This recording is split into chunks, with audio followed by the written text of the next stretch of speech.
La pregunta que os quiero lanzar es la siguiente, antes de entrar a nuestro texto. ¿Qué es más importante? Quizás has escuchado la pregunta. ¿Qué es más importante?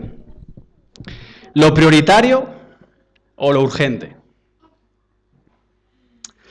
Escuchamos ese tipo de preguntas en general en la sociedad, porque en la vida constantemente estamos tomando decisiones que demuestran lo que realmente nos importa. Y obviamente nosotros tenemos que estar seguros de que estamos decidiendo conforme a Dios. Y seguramente has pensado, igual que yo, muchas veces, ¿cómo me gustaría que el día tuviese un par de horas más? O 3 horas más, ¿no? Y bueno, Dios ha determinado la duración del día. Somos nosotros los que tenemos que administrar conforme a su plan, no conforme a otros criterios. Así que el problema no son las horas del día, el problema es cuando no tenemos claro lo que es importante y no distinguimos lo prioritario de algo que se puede prescindir, es prescindible. ¿De acuerdo? Entonces vamos a reflexionar en eso, porque lo que vamos a ver es lo que era más importante para Jesús. Y ya os anuncio que no era lo urgente, sino lo prioritario.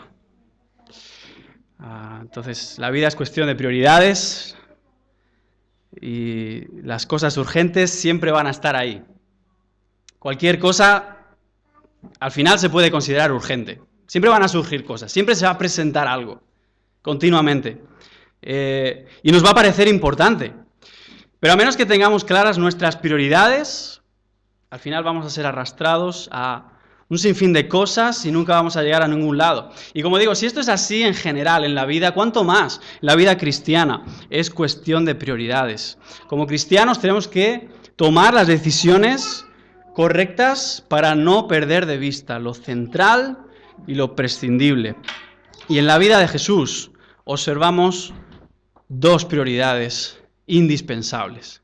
Dos prioridades a la luz de la palabra de Dios que si vamos a seguir a Cristo fielmente, si vamos a ser siervos de Dios conforme al modelo de Jesucristo y no conforme a nuestro criterio personal, entonces también esas prioridades deben ser nuestras.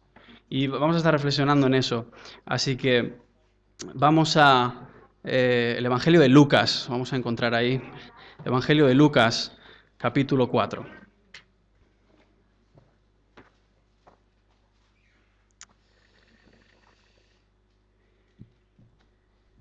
Aunque nos vamos a centrar en los versículos 42 a 44, vamos a leer un poco antes, vamos a leer desde el versículo 40 para entrar más en contexto. Lucas 4, versículo 40, y aquí vamos a encontrar dos prioridades en el ministerio de Jesús que nos enseñan a mantener el enfoque indispensable para servir a Dios. Dos prioridades del ministerio de Jesús que nos enseñan a mantener el enfoque indispensable para servir a Dios. Lucas 4, versículo 40. Al ponerse el sol, todos los que tenían enfermos de diversas enfermedades los traían a él. Y él, poniendo las manos sobre cada uno de ellos, los sanaba. También salían demonios de muchos, dando voces y diciendo: tú eres el Hijo de Dios. Pero él los reprendía y no les dejaba hablar porque sabían que él era el Cristo. Cuando ya era de día, salió y se fue a un lugar desierto y la gente le buscaba. Y llegando a donde estaba, le detenían para que no se fuera de ellos. Pero él les dijo: es necesario que también a otras ciudades anuncie el evangelio del reino de Dios, porque para esto he sido enviado. Y predicaba en las sinagogas de Galilea. Bueno, el hermano Will ya oró por mí, pero vamos a orar de nuevo una vez más. Señor, queremos agradecerte el privilegio que nos das de estar aquí en esta tarde ante tu palabra. Y Señor, queremos rogar una vez más el poder de tu Santo Espíritu, para que a medida que tu palabra es expuesta, Señor, nosotros seamos iluminados, seamos transformados y, Señor, en nuestro corazón esté el deseo, la disposición que hubo en Jesús, que hubo en tu Hijo amado, para que nosotros seamos también siervos conforme a tu corazón.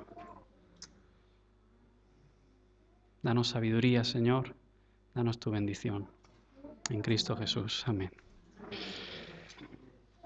Jesús estaba anunciando que Él era el Mesías.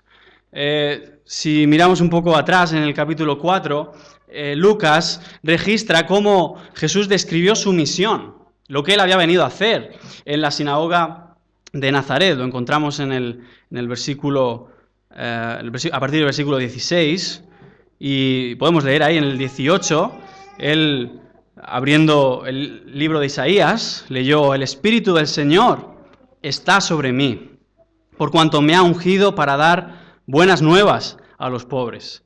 Me ha enviado a sanar a los quebrantados de corazón, a pregonar libertad a los cautivos y vista a los ciegos, a poner en libertad a los oprimidos, a predicar el año agradable del Señor. Y enrollando el libro lo dio al ministro, se sentó. Los ojos de todos en la sinagoga estaban fijos en él, y comenzó a decirles: hoy se ha cumplido esta escritura delante de vosotros. Jesús está diciendo: aquí estoy. Esta promesa, esto es lo que está hablando en el contexto en Isaías del ministerio del siervo del Señor, del Mesías. Y Jesús está ahí describiendo, conforme a lo que estaba escrito, su misión, su ministerio. El ungido, el Mesías, estaba bajo el poder, la dirección del Espíritu, para anunciar buenas noticias a aquellos que reconocen su necesidad total de Dios, para ser restaurados del pecado. Lo que podemos ver en esta descripción, a la luz de todas estas metáforas que utiliza Isaías, es cómo la obra, el ministerio de Jesucristo es la restauración completa para el pecador. Y eso es lo que Él había venido a hacer. La restauración del Señor. Y realmente ahí podemos notar, ¿no?, la situación espiritual del pecador, el daño del pecado, la necesidad absoluta de restauración que todos tenemos. Y cuando empezamos a ver en acción a Jesús, lo vemos enseñando en una sinagoga en Capernaum. Todos están admirados de nuevo porque Él enseñaba como quien tiene autoridad, nos dice, no como los maestros de la ley.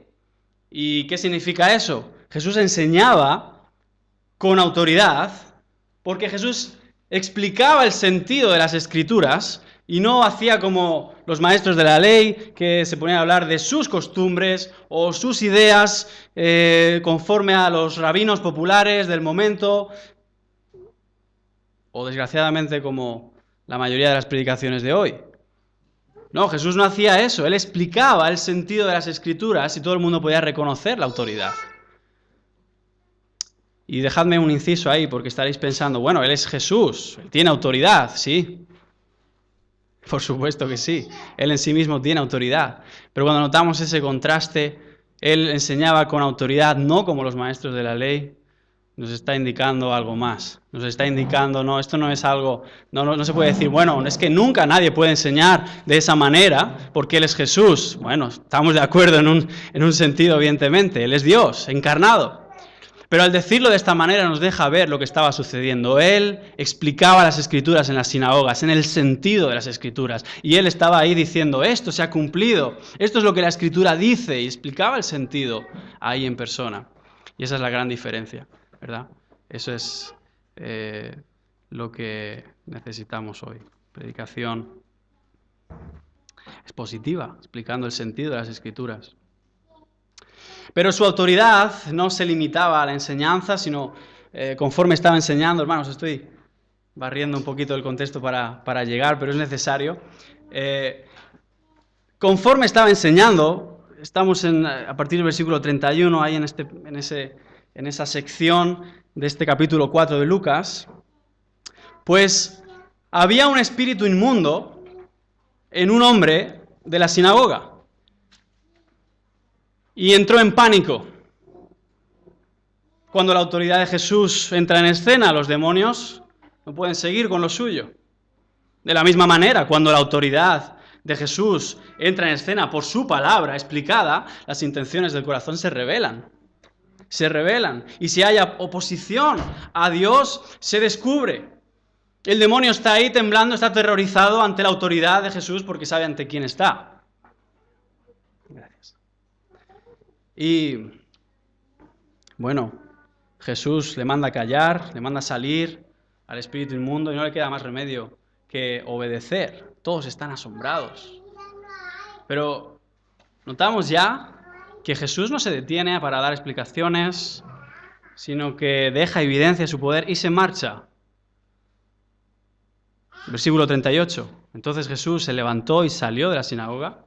Se levantó y salió. Es una forma de decir que no se entretuvo en ello.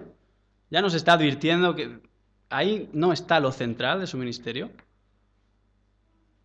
Pero entonces vamos a ver también su autoridad, no solo en la enseñanza, no solo sobre los demonios, sino también ahora sobre la enfermedad. Jesús entra a casa de Simón, realiza otro milagro.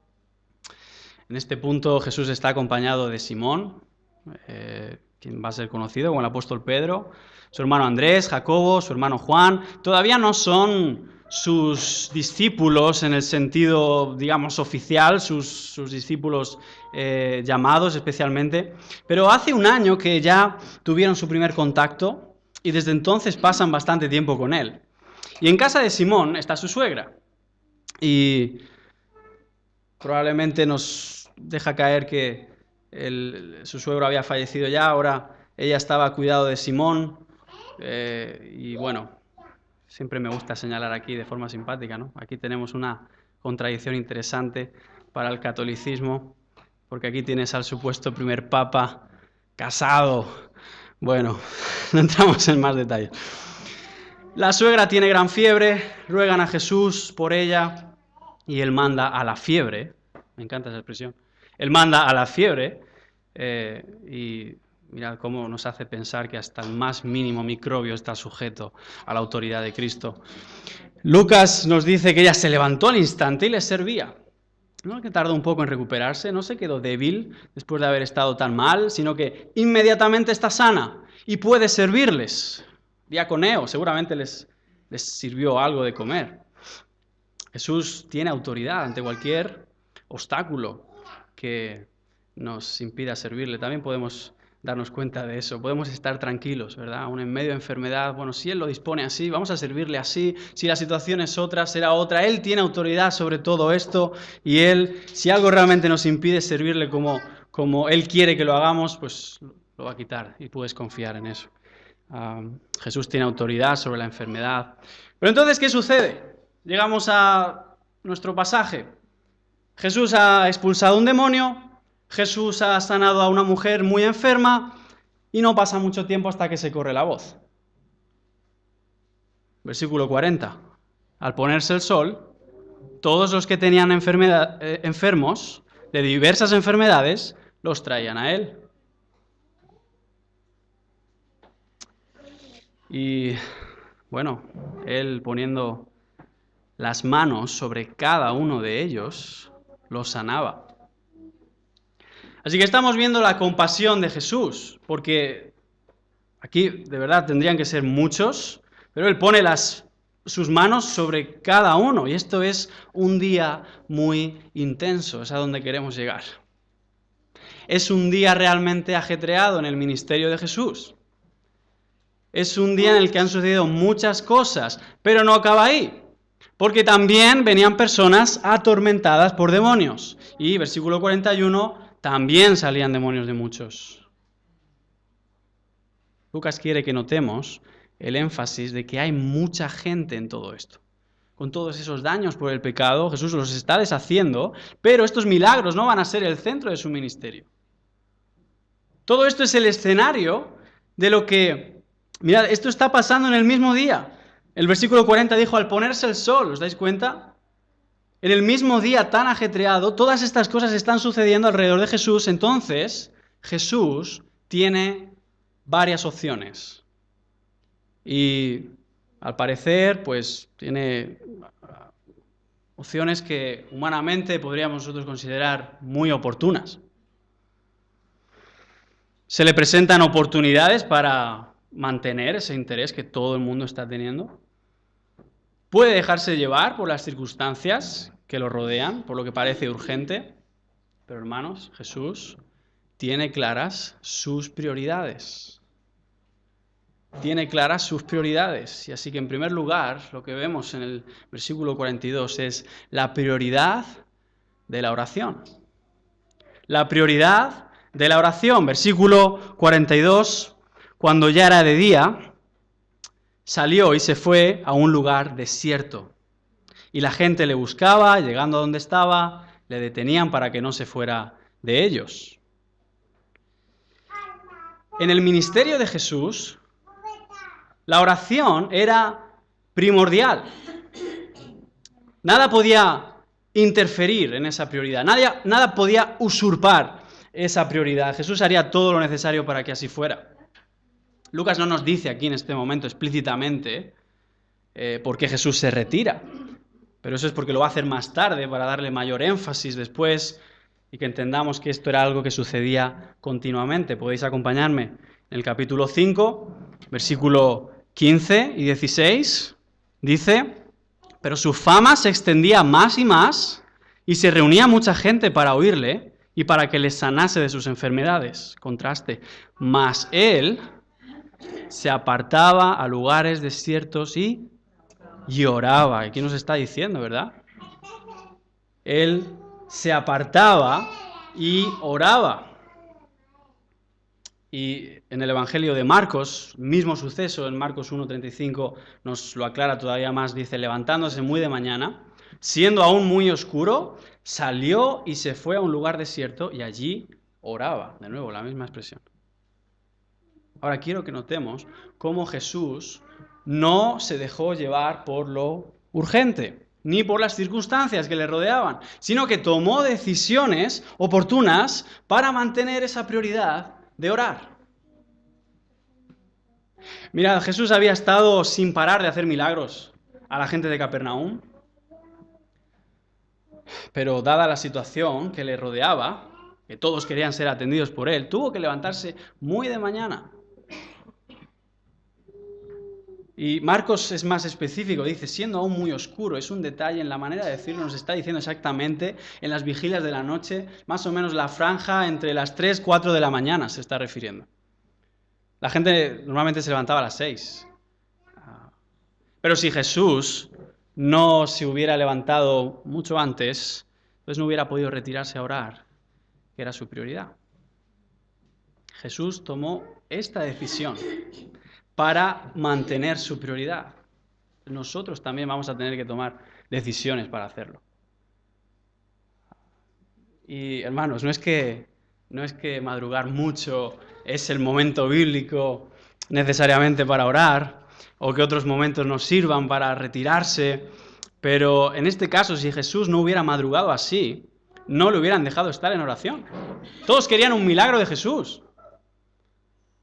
Y después del día que habían pasado, no iba a quedar nadie en el pueblo que no acudiera a Jesús. Entonces Jesús tuvo que tomar decisiones para llevar a cabo su prioridad. Levantarse muy temprano para que nadie le impidiera orar. Retirarse a un lugar desierto para que nadie le distrajera de su intimidad con el Padre. Lo hizo porque de otro modo no hubiera podido cumplir su prioridad. Y sabemos que era su prioridad, porque Lucas nos va a decir una y otra vez que Jesús lo hacía continuamente.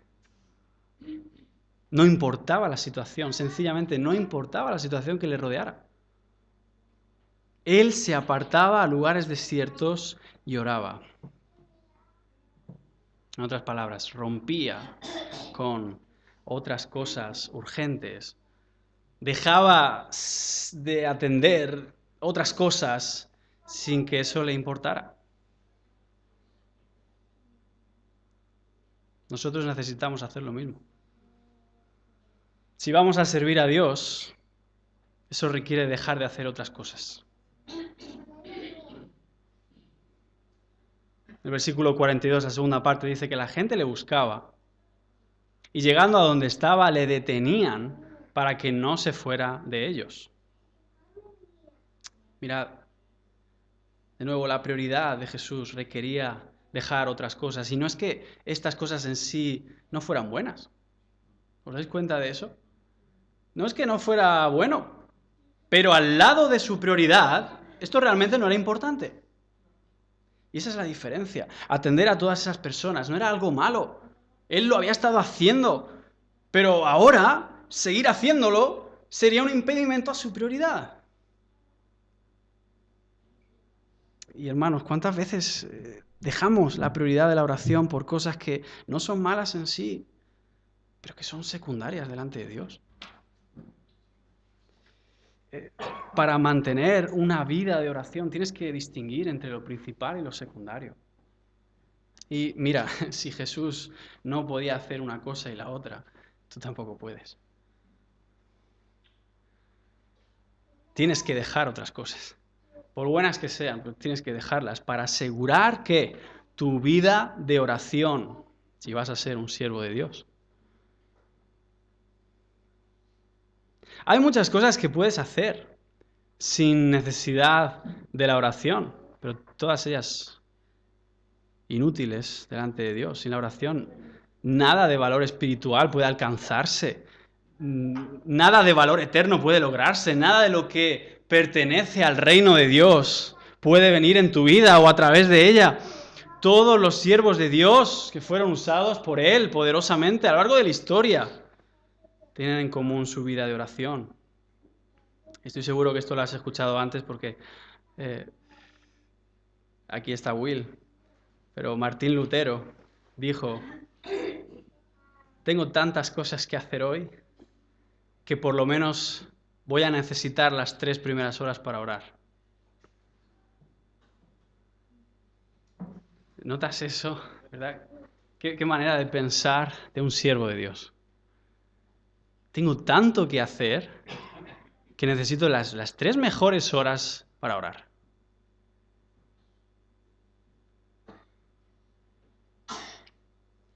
En cierta ocasión, el gran predicador Charles Spurgeon estaba enseñando a un amigo la iglesia antes del culto y el amigo le preguntó: ¿cómo te las arreglas para mantener el interés de la gente después de tantos años de ministerio? Y él, con su gracia y elocuencia característica, le respondió: es mi sistema de calefacción. Y dijo: ven, te lo voy a enseñar. Entonces bajaron a una sala grande, ahí en el lugar donde se congregaban. Spurgeon abrió la puerta silenciosamente y dijo: ahí está. Y lo que tenías ahí era una reunión de oración en la que había un montón de gente orando por el culto que iba a comenzar.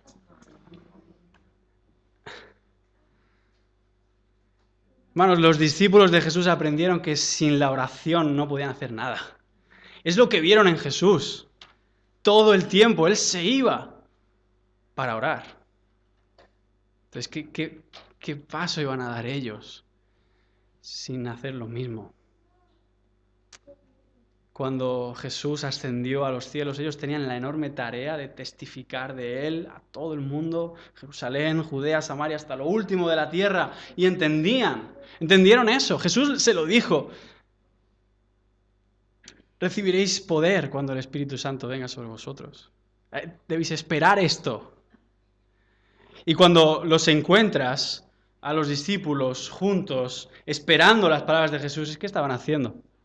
Estaban juntos orando. Estaban orando unánimes. Nos dice en Hechos 1, versículo 14, todos estos perseveraban unánimes en oración y ruego. Estaban orando continuamente, porque sin depender de Dios no podían hacer nada. No se puede seguir a Cristo sin que la oración sea una prioridad.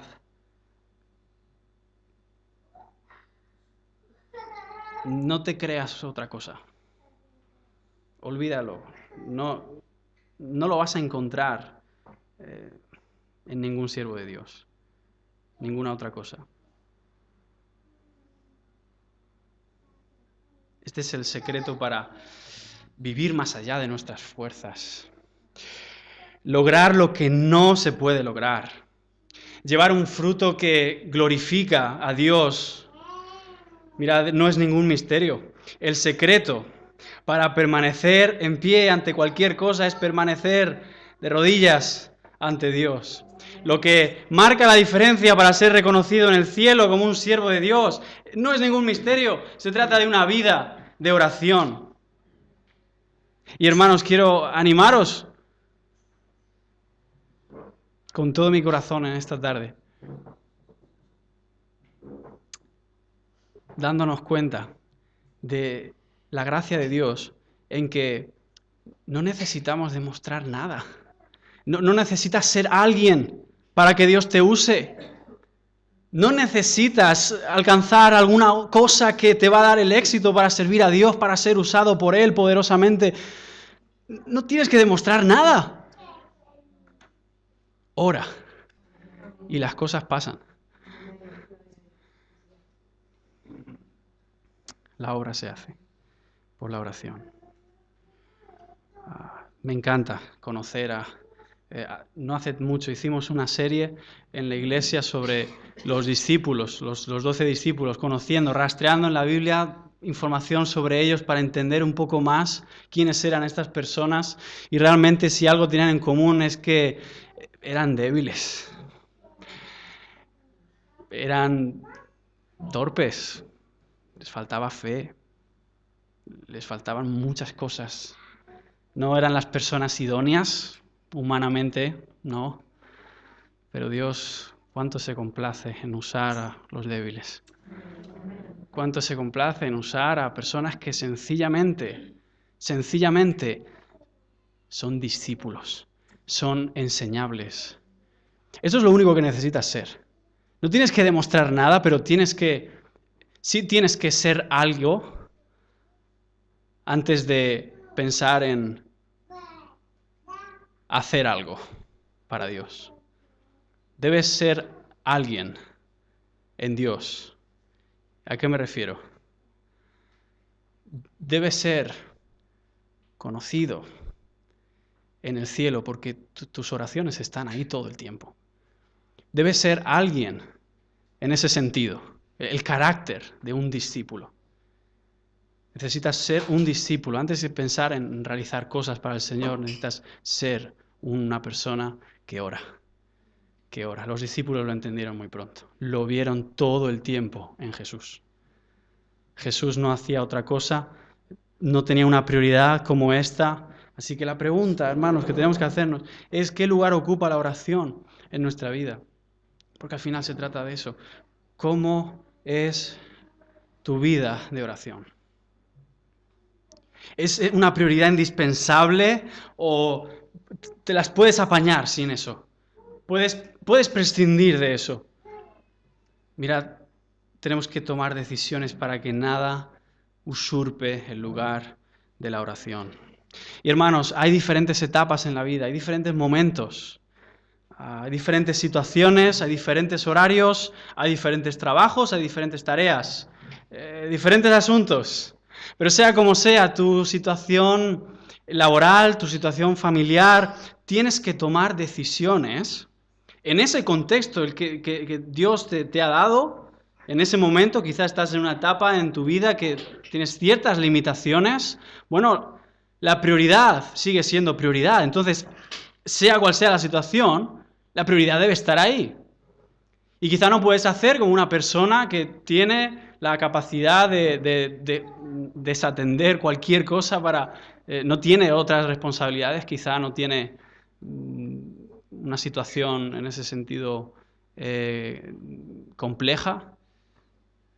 Y yo siempre digo esto a la gente de la iglesia, mira, si no me creo que solamente tengas 10 minutos para esto en el día, no me lo creo, pero si fuera así, si es que dices, mira, es que me levanto y hasta que me acuesto estoy trabajando, porque esta es mi situación ahora, pues esos 10 minutos que no los toque nada. Esos son tus 10 minutos para orar. Pero aún así no nos engañemos, siempre hay que tomar decisiones porque muchas veces estamos haciendo un montón de cosas que no son tan importantes. Entonces no tengas miedo de tomar una decisión arriesgada para dejar de hacer ciertas cosas para servir al Señor. Porque si no lo haces, vas a dejar que un montón de cosas, un montón de buenas cosas entierren la oración y te vas a hundir espiritualmente. Esto va a suceder. Así que busca los momentos que mejores sean para ti. Esto es importante. Jesús oró de madrugada para que la gente no le interrumpiera, pero también oró durante el día, al anochecer, diferentes momentos, diferentes lugares. Martin Lloyd-Jones, cuyo legado ha sido incalculable para generaciones de pastores. Él fue médico antes de llegar al ministerio y en referencia a la oración, él dijo, nuestra primera tarea es conocernos a nosotros mismos. Llegar a saber cómo funcionas tú. ¿Cuándo es tu mejor momento? Y a este siervo de Dios le costaba comenzar la mañana orando y él decía que necesitaba empezar leyendo para entrar en calor. Entonces, conócete. Lo que es muy bueno para otro, quizá para ti no se ajuste igual, tu vida es distinta. Entonces busca ese momento que es tuyo. Toma las decisiones para que tu mejor momento sea intocable. De eso se trata. Y para no ser distraído. Cuando ya era de día, dice Jesús salió y se fue a un lugar desierto. Así que la oración sea tu prioridad. Pero en segundo lugar, vemos otra prioridad indispensable en el ministerio de Jesús. Y otra prioridad que debe ser también indispensable para nosotros como siervos de Dios. Y es la prioridad no solo de la oración, sino de la predicación. La prioridad de la predicación. Vamos a leer segunda mitad del versículo 42 en adelante. Y llegando a donde estaba, le detenían para que no se fuera de ellos. Pero él les dijo, es necesario que también a otras ciudades anuncie el evangelio del reino de Dios, porque para esto he sido enviado. Y predicaba en las sinagogas de Galilea. Notamos que todo el mundo estaba pendiente de Jesús, todos tenían interés en él. Humanamente era el momento ideal para que se consolidara su influencia, su popularidad creciera. Los discípulos que todavía no comprendían la importancia en este punto de las prioridades de Jesús, fueron los que iban delante para llamar la atención a Jesús. Y en el pasaje paralelo en Marcos leemos que Simón Pedro va en cabeza de todos. Y Marcos 1:36 dice, le buscó Simón y los que con él estaban, y hallándole le dijeron, todos te buscan. ¿Entendían las prioridades de Jesús? No. Pensaban que había asuntos urgentes que la gente necesitaba. Pensaban que era el momento ideal para que Jesús quizá ganase apoyo. Pensaban que lo que estaba sucediendo había que aprovecharlo. Pensaban que era bueno centrarse en lo que la gente quería, que era importante ajustarse a lo que la gente estaba dispuesta a recibir de Jesús y quizá por ahí, ¿no? Pues conseguir esa popularidad, ese apoyo, porque no todo era muy fácil en el ministerio de Jesús siempre. Cada vez peor. Pero Jesús no se guió por los deseos de la gente. No se amoldó a lo que todos hubieran recibido fácilmente. Lo sencillo que hubiera sido. Lo sencillo hubiera sido darle a la gente lo que querían. Pero el ministerio de Jesús no consiste en contentar a todo el mundo, sino en contentar al Padre. Lo que estaba haciendo. ¿Cómo notamos eso en su bautismo, verdad?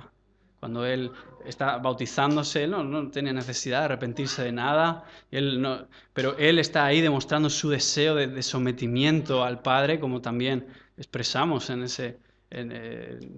la idea, ¿no?, que hay detrás del bautismo. Obviamente es esa unión, mira, Jesús estaba ahí anunciando su sometimiento en el bautismo y se escuchó la voz de los cielos, el Padre: este es mi Hijo amado, en quien tengo toda mi complacencia. Tú quieres agradar a Dios, tienes que ser como Jesús. Tienes que estar unido a Jesús. No consiste en contentar a todo el mundo, contentar al Padre. Jesús tomó decisiones apropiadas para mantener lo principal y distinguir lo secundario. Entonces, servir a Dios requiere esas decisiones. Mira, de los que rodeaban a Jesús, los que llegaron allí, todos te buscan, ellos no distinguían entre la necesidad que ellos percibían a la necesidad real, según Dios. Y esto es muy importante. Un siervo de Dios no puede dejarse guiar por lo que los demás consideran necesario, sino por la convicción bíblica de lo que realmente es necesario, aunque en el momento parezca que no sería lo ideal. No tendría sentido hacerlo así, pero la Biblia dice que es así. Entonces, esto requiere aceptar que no todos lo entiendan. No todo el mundo lo va a entender. Y probablemente varios pensaron que Jesús no estaba siendo humilde, que Jesús no se estaba realmente preocupando por ellos, no estaba realmente interesado. Están ellos allí con sus enfermedades, con sus problemas, y Jesús tiene que hacer otras cosas, pero qué cara. Estábamos esperándole, ¿no? Pero, hermanos, Jesús es sin pecado.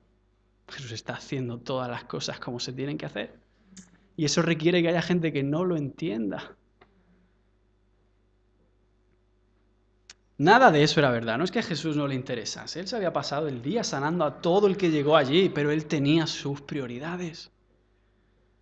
Entonces nosotros a veces nos vemos sobrecargados. ¿Sabes por qué? ¿Sabes por qué tienes esa presión, esa carga? Tengo tantas cosas que hacer. ¿Sabes de dónde viene eso? Es un deseo de complacer a todo el mundo. Y en el fondo de eso hay orgullo, porque quieres demostrar algo, porque quieres convencer a todo el mundo lo bueno que eres, lo eficiente que eres. Pero es orgullo, porque Dios no te ha pedido eso. Y mucho menos dejar lo que es indispensable para cualquier otra cosa, llámese buena. Queremos muchas veces complacer a todo el mundo, por eso estamos tan sobrecargados. Pero ese no es el enfoque correcto del siervo de Dios. Versículo 43, él dice: pero él les dijo: es necesario que también a otras ciudades anuncie el evangelio del reino de Dios. Cuando usa la palabra necesario, está diciendo que ese es su deber. Es lo que expresa. Ese es su deber. Fue la misma expresión que usó en Lucas capítulo 2, versículo 49, cuando a los 12 años se quedó en Jerusalén. Sus padres se fueron dando por hecho que estaba en el grupo que iba cada año a celebrar la Pascua, pero no sabían dónde encontrarlo. Finalmente, cuando lo encuentran en el templo, Jesús les dice: ¿por qué me buscabais? ¿No sabíais que en los negocios de mi Padre me es necesario estar? ¿Por qué me buscabais? ¿Es que esperabais otra cosa? ¿Dónde iba a estar? Es necesario. Ahí a los 12 años ya tienes a Jesús mirad, esto me encanta recordarlo porque sé que puede sonar un poco, pero mirad, no existe eso de la adolescencia, eso no es bíblico eso. No lo encontramos. Cuando hablamos de la adolescencia como se entiende hoy en día, como hoy en día se entiende, que es como una especie de licencia para que la criatura esté tonta por tiempo ilimitado. No, es que está adolescente. Bueno, ¿y eso qué significa? ¿Que puede hacer lo que quiera o qué? No. Mira, Jesús, la adolescencia es el paso de ser niño a ser hombre. Y ahí tienes Ahí tienes el ejemplo perfecto de esa transición. No es algo indefinido, hay personas con ya una edad, ¿no?, que todavía son adolescentes. Y no es así. O sea,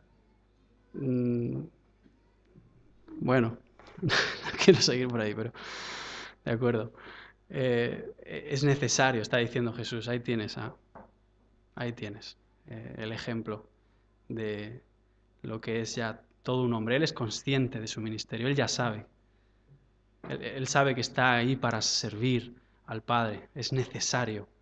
Y fue la misma expresión que él usaría cuando comenzó a anunciar a sus discípulos en Lucas 9, 22, que es necesario que el Hijo del Hombre padezca muchas cosas y sea desechado por los ancianos, por los principales sacerdotes y por los escribas, y que sea muerto y resucite al tercer día. Entonces Jesús usa esta palabra para describir su deber, su compromiso en el plan de Dios. Imagínate, al igual que la oración, la predicación del Evangelio no es opcional para un siervo de Dios. Es así como tienes que verlo. Mirad, justo después, en el capítulo 5, cuando sucede este llamamiento a los discípulos y Simón está ahí, bueno, toma en serio a Jesús. Él dice que ha estado pescando toda la noche, que es cuando están los peces, no han pescado nada, y ya Jesús dice, bueno, echa las redes más adentro. Y él, bueno, Simón es un pescador experto, él conoce esas aguas y es lo que hace, es su trabajo, pero bueno, maestro, toda la noche hemos estado pescando, pero tú lo dices, voy a echar las redes. Sin embargo, cuando sucede y Simón ve el milagro de Cristo, tiene autoridad sobre los peces para traerlos ahí, si hace falta multiplicarlos hasta que las redes se rompían, tenían que pedir ayuda, no podían, y entonces Simón Pedro se da cuenta que el que tiene esa autoridad para decir, ve allí, ahí es donde están los peces, para ver detrás del mar y para traerlos allí si hace falta, es el mismo que tiene autoridad para ver lo que hay en su corazón. Y Simón Pedro dice, Señor, apártate de mí, que soy pecador. ¿Y cuál es la respuesta de Jesús? ¿Cómo vemos la gracia del Señor aquí? No temas, desde ahora serás, ¿qué? Pescador de hombres. ¿Y qué es? ¿Qué es Simón Pedro?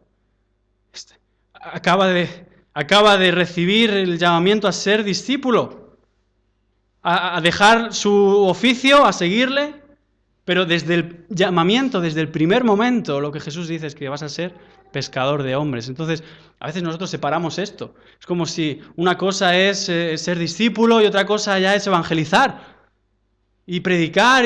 No, ser discípulo desde el primer momento consiste en que tú también vas a ser usado por Dios para que otros sean discípulos. Eso forma parte de seguir a Jesús.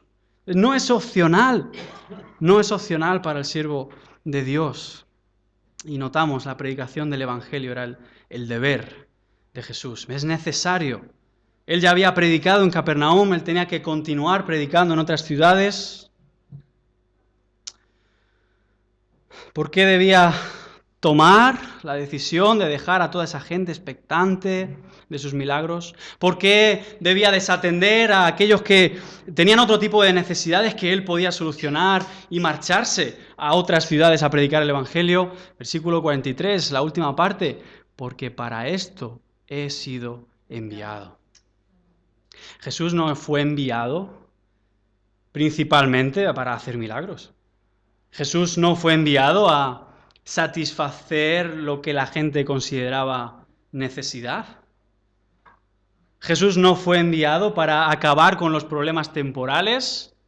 Jesús fue enviado para anunciar el Evangelio. Hermanos, hay tantas cosas que como iglesia podemos creer que son importantes, tantas cosas que no tienen por qué ser malas en sí, pero que pueden terminar apartando el enfoque correcto de servir a Dios. Jesús no fue enviado a promover activismo. a proyectos, eventos sociales. No fue enviado a dar entretenimiento, no fue enviado a nada centrado en el hombre. Él fue enviado a anunciar el evangelio del reino de Dios. Este es el enfoque de un siervo de Dios. Todos estaban ahí queriendo milagros para ellos, porque habían visto la compasión de Jesús, pero lo que Jesús está haciendo es la mayor compasión y perfecta compasión mostrada, que no es conceder milagros a todos, es anunciar el evangelio a todos. Tengo que ir a otros sitios, tienen que conocer el evangelio del reino de Dios. Entonces, no das a conocer el amor de Dios por enfocarte en las necesidades generales de otros. No estamos diciendo que eso sea malo, todo lo contrario.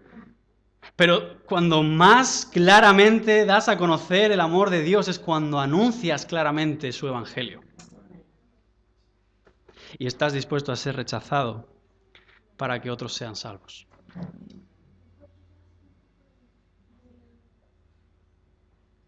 La prioridad de Jesús era predicar.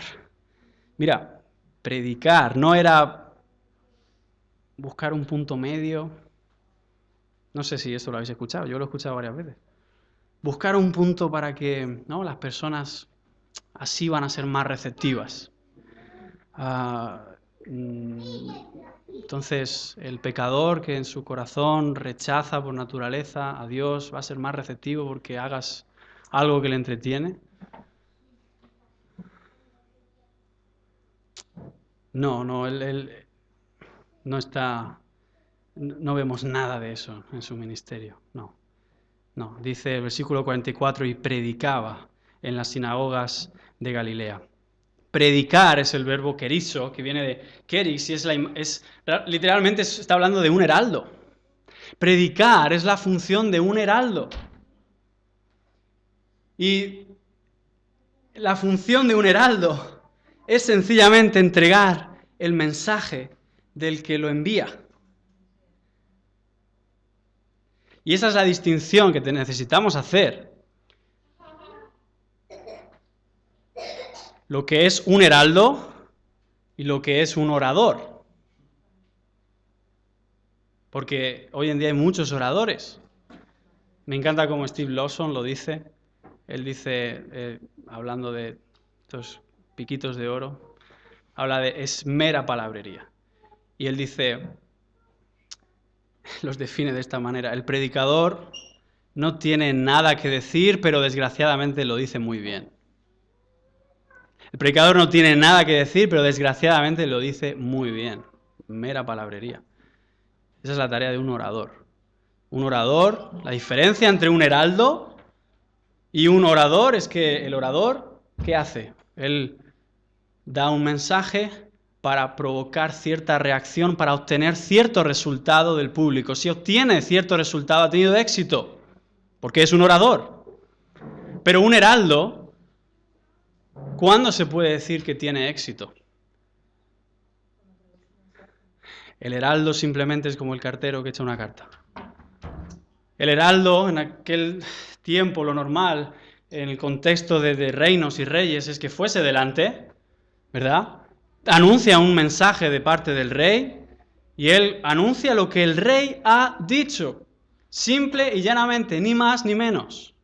Imagínate qué pasaría con un heraldo enviado por su rey que llega ahí y dice, bueno, esto igual va a dar problemas, así que vamos a editarlo un poco. Bueno, ¿sabes lo que va a hacer el rey con el heraldo? No, se acabó el heraldo.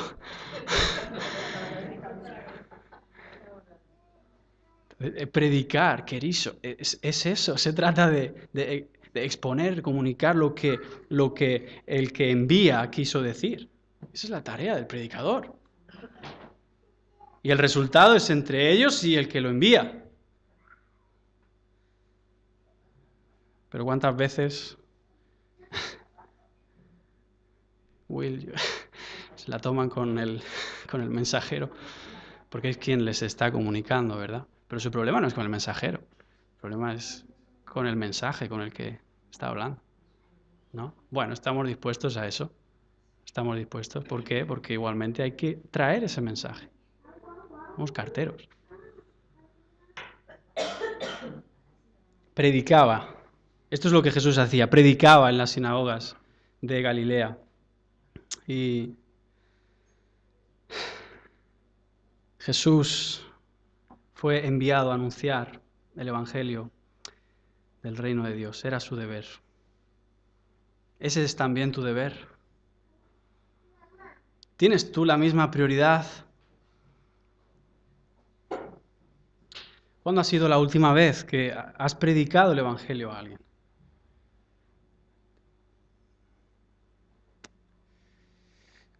¿Cuándo ha sido la última vez que, no editando nada, has presentado al Dios santo y justo?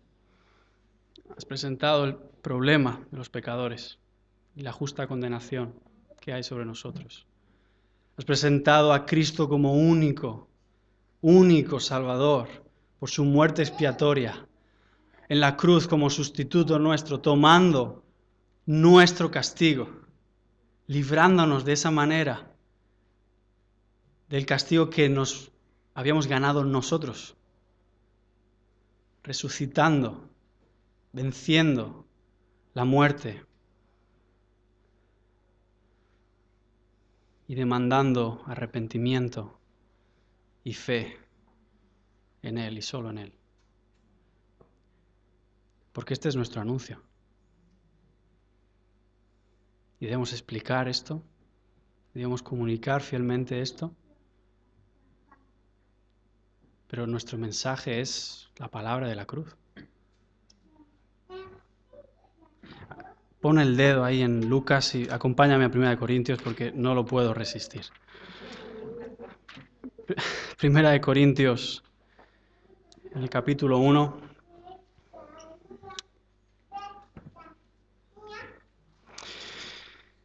El versículo 18 dice, porque la palabra de la cruz es locura a los que se pierden, pero a los que se salvan, esto es a nosotros, es poder de Dios.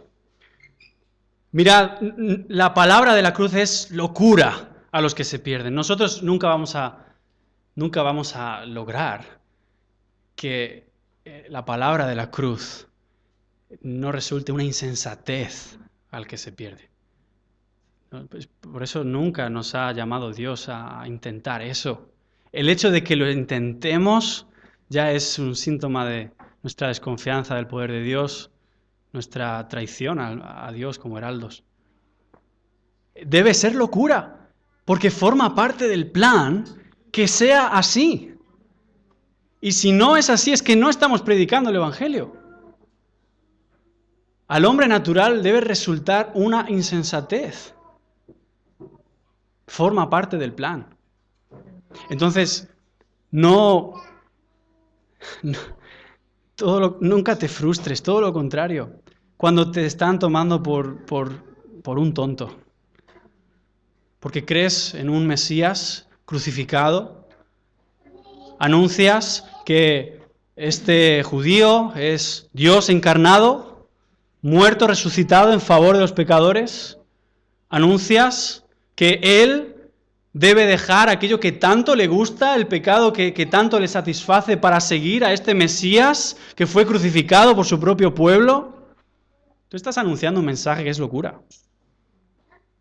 El pecador tan deseoso de su pecado debe dejar eso por este mensaje. Bueno, se supone que debe ser locura. Se supone que debe ser así. Pero esta es la manera en que Dios aplasta la sabiduría del hombre. Destroza, humilla esa sabiduría del mundo, esa sabiduría independizada de Dios. Porque es el mismo mensaje que parece una auténtica locura, el mismo mensaje que es poder de Dios para salvar.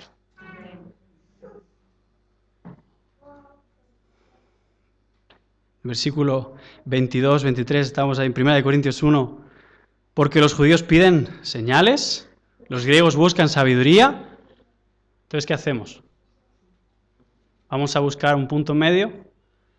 No, pero nosotros predicamos a Cristo crucificado, para los judíos ciertamente tropezadero, para los gentiles locura, mas para los llamados, sí judíos como griegos, Cristo, poder de Dios y sabiduría de Dios. Y quiero seguir, porque lo insensato de Dios es más sabio que los hombres y lo débil de Dios es más fuerte que los hombres. Entonces, cuando te sientas, incluso te hagan sentir como un tonto, humanamente hablando, y tú te veas a ti mismo y digas, realmente me siento incapaz de dar este mensaje con seguridad, porque mira cómo me van a tomar.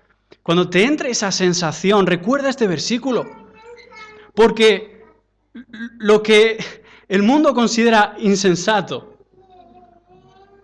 es poder de Dios. Lo insensato de Dios, a los ojos de la sabiduría del mundo, es más sabio que los hombres, y lo débil de Dios, si es que no está usando el lenguaje, ¿verdad? Si es que lo consideras así, mi mensaje, está diciendo el apóstol Pablo, es más fuerte que los hombres. Entonces, cualquier situación en que tú te veas de esa manera y pierdas esa seguridad, acuérdate de eso, mira, no tienes que demostrar nada. No tienes que ser un sabio, no necesitas la elocuencia que a los corintios les fascinaba. Tienes este mensaje que es una insensatez por medio de un mensajero que no tiene nada en sí mismo que hacerlo atractivo. No. Pero esto es poder de Dios. Eso es suficiente. No hay una situación en la que te puedas ver presionado y realmente no puedas acudir a este versículo y recordar que eso Dios lo va a seguir usando. No tienes que demostrar nada. Solo predica, sé un heraldo. Predica, es la prioridad. Así que Jesús fue anunciado a anunciar el Evangelio del reino de Dios. Es ese tu deber, es tu prioridad. Y hermanos, qué alegría que en esta iglesia se predica la palabra. Qué tesoro más grande. Es que no dejes de ver eso, no dejes de ver la situación en España y celebrar lo que está pasando aquí. Pero ten cuidado de no refugiarte en que, bueno, alguien lo está haciendo. Tú eres llamado a hacer lo mismo. Tú, si eres un siervo de Dios, conforme a Cristo, eres llamado a tener esta misma prioridad. Es tuya. Es para ti.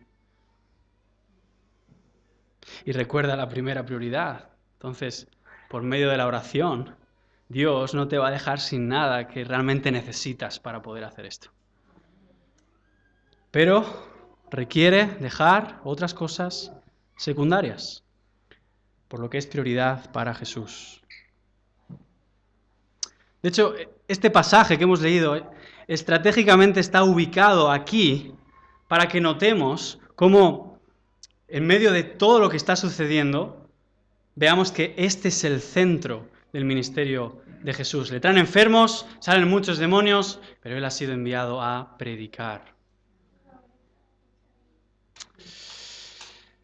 Leíamos al comienzo de esta reunión en el libro de Hechos 6, capítulo 6, y notamos la necesidad, ¿no? Que se planteó en la iglesia. Y los apóstoles tenían que tomar decisiones para mantener la prioridad del ministerio.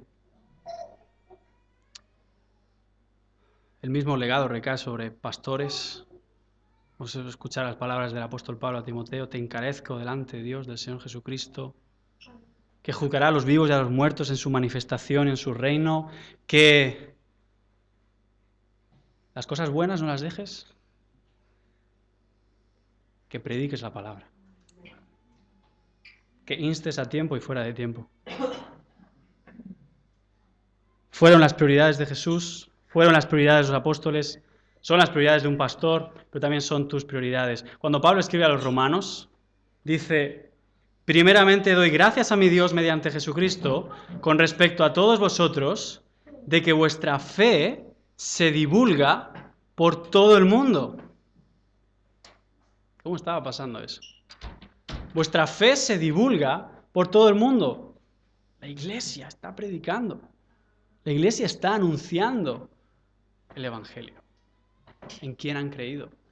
Lo que Cristo ha hecho por ellos y quiere hacer, seguir haciendo. Es prioridad que eso esté pasando por medio de una iglesia. Hermanos, un agente de policía se encontraba de servicio mientras se estaba reparando un fallo de semáforos en un importante cruce de la ciudad, vamos a decir la avenida del Mediterráneo. Y en un momento cuando nadie estaba pasando por el cruce, el policía observó a un lado de la calle que iba un hombre mayor con unas bolsas de la compra y una de las cuales, se dio cuenta el policía, se estaba empezando a romper. Entonces no venía nadie en el cruce y el policía decidió ir allí y echarle una mano, asegurarse de que el hombre mayor le escuchaba, se acercó y, bueno, decirle que la bolsa se estaba a punto de romper. Entonces el policía recibió, una persona se acercó a este policía, un turista, y estaba preguntándole por dónde estaba el museo municipal, si le podía guiar. Entonces el agente de policía muy amablemente le dio las indicaciones, pues tienes que ir para allá, no te pierdas, y le dice el camino a seguir.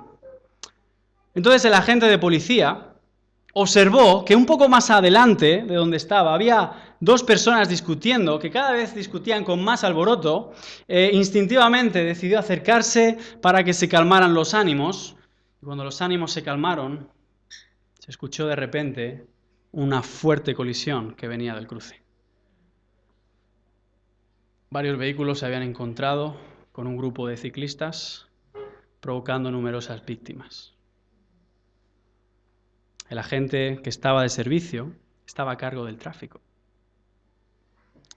Se le había asignado una única tarea: controlar el tráfico de ese cruce de la ciudad. Todas las necesidades a las que respondió eran nobles y buenas, pero de cara a sus superiores, su responsabilidad era ocuparse del tráfico en ese cruce. Delante de nuestro Señor tenemos dos prioridades por las que somos responsables de nuestro servicio a Él. Entonces, hermanos, dejemos que lo secundario sea secundario. La prioridad de la oración, la prioridad de la predicación son indispensables en tu vida para servir a Dios siguiendo a Cristo. Que el Señor os bendiga. Vamos a orar. Amado Dios, te damos gracias por tu palabra, que nos da todo lo que necesitamos, nos equipa perfectamente para vivir conforme a lo que tú quieres. Señor, te ruego que nos des la conciencia que necesitamos para tomar decisiones, para poner las prioridades en su lugar y estar satisfechos con dejar que lo secundario sea secundario.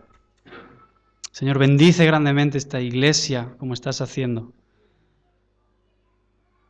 Bendito seas, Señor, por tu misericordia y tu gracia demostrada aquí. Señor, que esta iglesia sea una referencia, un canal de bendición, dedicada a la oración y a la predicación, para que, Señor, tu obra sea hecha a través de ellos y tu nombre sea glorificado grandemente en Almería, en España y hasta lo último de la tierra. Gracias, Señor. En Cristo Jesús oramos. Amén.